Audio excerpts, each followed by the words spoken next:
Welcome back to the Hawkeye Garage. I am Joe. In today's video, we are doing another suspension video on a Toyota. Yes, I know, I'm so excited. We're gonna be doing DIY, cheap lift and suspension upgrades to a vehicle that was never supposed to have the suspension put on it from another vehicle. You guys know I love doing that, so stay tuned. Anyway, if I couldn't have made that any more complicated sounding if I tried. Basically what we're doing is we're gonna be working on Chris's FJ again. The front end, the aftermarket front struts on that thing are completely shot. The bushings are worn out, the springs are sagging. And although those 285s are fitting in there, we can make it much, much better. So what we are doing is we are putting the TRD off-road Tacoma suspension, second gen Tacoma suspension, that was on my 4Runner, you can barely see it over there, onto his FJ. But we need to do a few things first, and let me explain a few things first. If you remember from when I originally put this suspension on my 4Runner, it was supposed to lift it an inch or 2 inches-ish. Kind of just depends. Now you could put an FJ suspension on a 4th gen and it's supposed to lift it about an inch, 2 inches.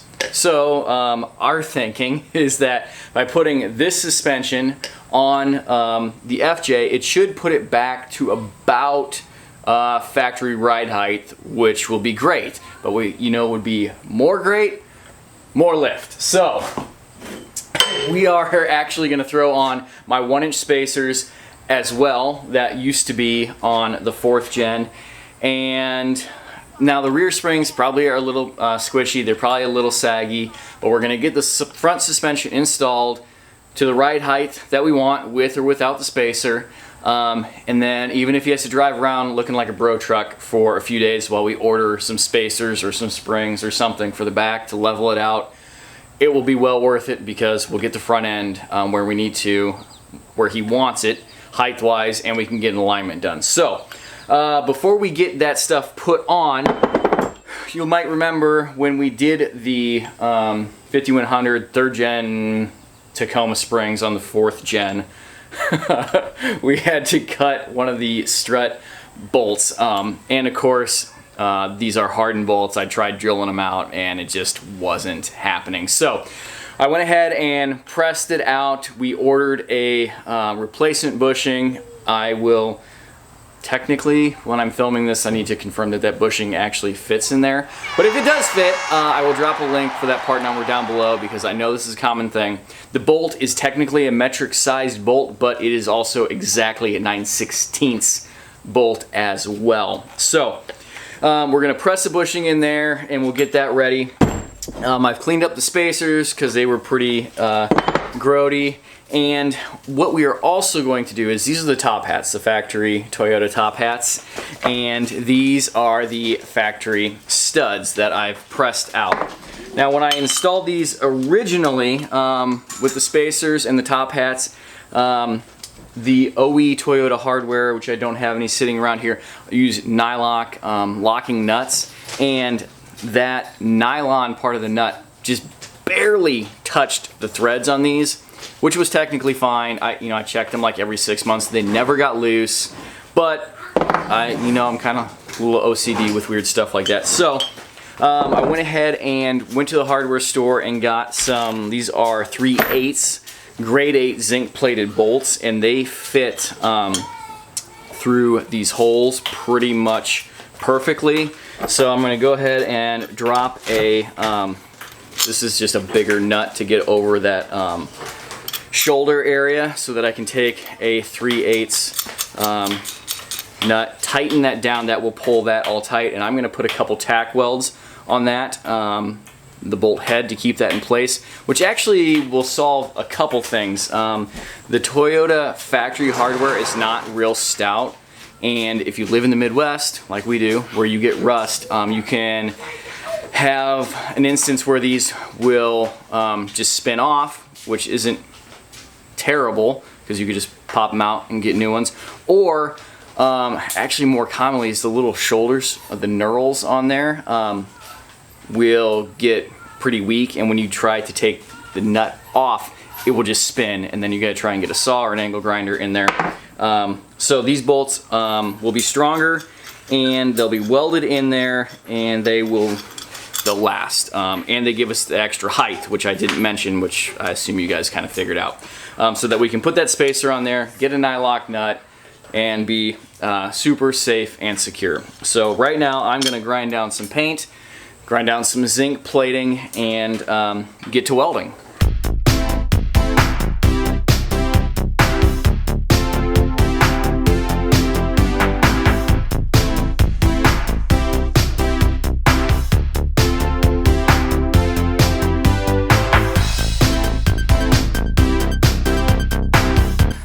Now I just need to clean, just make sure there's no bits of slag.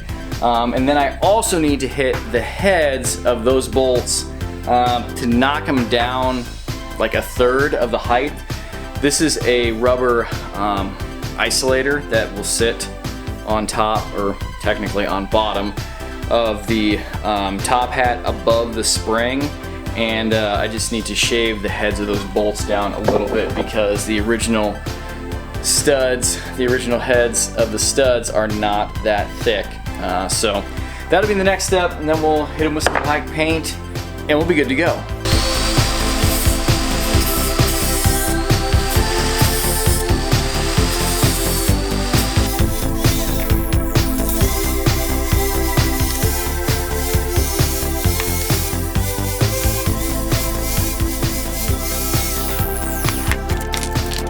FJ is in, everything is torn out of it, well, except for we have the front axle shafts.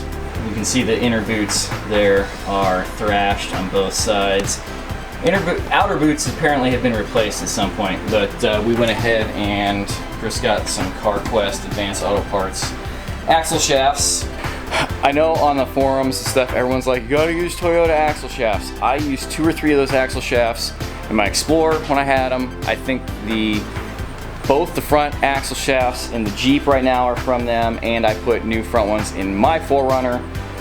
I've had no problems with them. They're lifetime warranty, advances nationwide, so don't worry about that. I think they're gonna be great and they will last. So we've got the new used suspension. This is the suspension that was in my 4Runner, which actually is 2nd gen Tacoma TRD off-road package suspension, and of course Chris has nicely cleaned everything up, repainted. We've got top hats that I showed you guys earlier, and the lift spacers are around here somewhere. Actually, nope, they're right there. They're already on the top hats. Anyway, I'm going to set you guys on time lapse, and we are going to go ahead and assemble one of these sides completely up, and yeah, it's going to look great.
we got the suspension put back in. We're putting the tires on back now.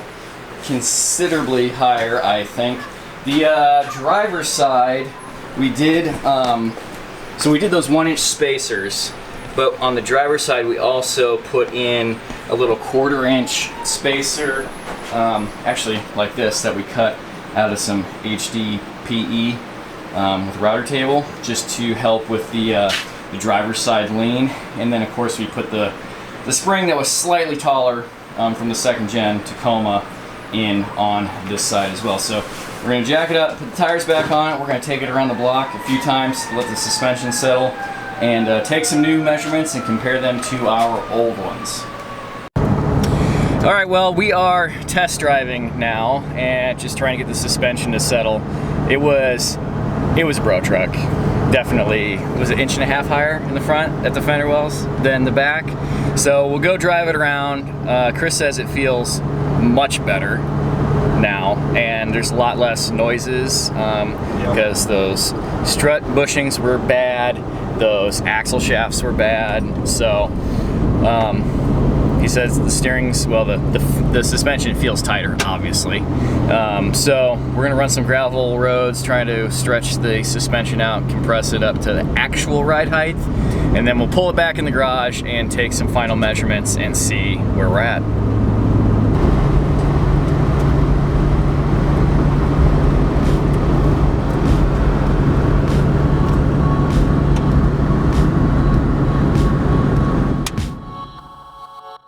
Well, rode and drove really good. All of the stability control, traction control lights came on, which is kind of weird. We checked all the plugs and everything seems to be plugged in. We seem to think that, well, we've both heard things about with the Toyotas and the FJ Cruisers. Well, when lifting them, there's something that needs to be recalibrated in the computer that has to do with the A-track and stuff that makes it unhappy, the roll stability control. So we're gonna look into that. We're gonna disconnect the battery and see if maybe that resets it. I don't know. Anyway, we ended up gaining 2.5 inches on the front driver's side, and we gained exactly 2 inches on the front passenger side, and we also gained 1/4 of an inch on the rear passenger side. He's got a rear driver's side, gas tank side. He's got a full tank of gas right now. So it's the side to side, it's sitting an 1/8 of an inch different with a full tank of gas, which is phenomenal. And you know, with the TRD struts and the spacers, we're exactly pretty much where I thought we would be. Call it an inch, 1.5 inches for the struts. So you had back to stock height over the ruined struts with maybe a little extra, and then the inch of spacer. So it looks great. We're gonna find a 1-inch spacer to go in the back there to try and level that out. Was really hoping to find a good set of used 5th gen springs, because that would have probably put him right where he needed to be. But we'll get some spacers and yeah, it's gonna look awesome. As always, thank you for watching. Be sure to give the video a thumbs up if you enjoyed it. Comment below if you're an FJ owner, and yeah, I'll drop links down below to my Instagram, my Facebook, and Chris's Instagram. Go follow him over there for FJ stuff. And yeah, subscribe to the channel if you haven't already, and hit the notification bell. Comments, questions down below, and more detailed stuff, like if you need to send a longer question or whatever, feel free to email me, hawkeyeskunkworks@gmail.com. So until next time, thanks for watching, take care, goodbye.